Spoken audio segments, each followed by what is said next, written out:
جاي احتفل بالتحرير. مبسوطة كتير. هاي أول مرة إلي احتفل بالتحرير. شو شعورك اليوم؟ مبسوط. طيب مين كان الداعم لك لتسوي هيك شيء؟ مدرسة بيروني برعاية الأستاذ بشير ديو. شو رح تقدموا هلا على المسرح؟ عراضة ورقصة. شو الموهبة الجاية اللي تقدمها؟ جايين نرقص. شو الرقصة؟ للتحرير. ايمت تدربتوا عليها؟ من زمان يعني صرنا شي أسبوعين. وشو شعورك هلا؟ بالفخر والاعتزاز.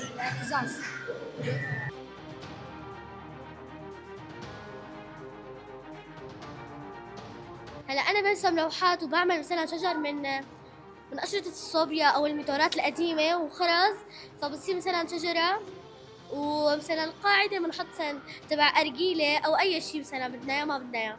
هي بتكون مثلا إعادة تدوير. شو اللوحات اللي عملتيها اليوم؟ عندي هي الصورة شو اسمها؟ سنبلة الحياة. هي السنبلة كانت قبل إسقاط النظام، كانت مثلا هي بقلب المي فكانت تختنق، بعد التحرير صارت سنبلة الحياة رجعت جديدة. البقايا هي مثلا إذا ما بدك إياها بتلزقها وبتصير من اللوحة. والثانية رسمة عادية بس هدول فقاعات مثلا من عطر مثلا بيكون مثل الكحول بيتجانس مع الألوان. من ايمت بتعملي هدول اللوحات؟ الصف الأول. اي صف هلا انت؟ هلا خامس. مين اللي كان الداعم الاكبر لك؟ ماما. جواهر البني. شو عاملة لوحة يا جواهر؟ عاملة لوحة عن النصر. هيك. ايمت عملتيها؟ عملتها لما كنت بمركز ممتاز البحرة وبإشراف الأنس دعاء. من ايمت بتحبي تعملي لوحات؟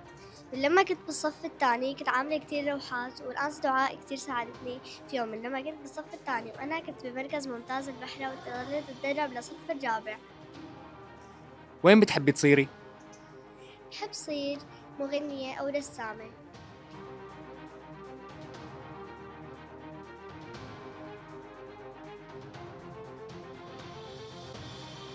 وهيك بنكون نهينا نهارنا الحلو وشفنا إبداع الأولاد من خلال تجسيد رقصاتهم ولوحاتهم وشغفهم بالفن. كنت معكم أنا قصي شريقي، منصة كواليس بلس.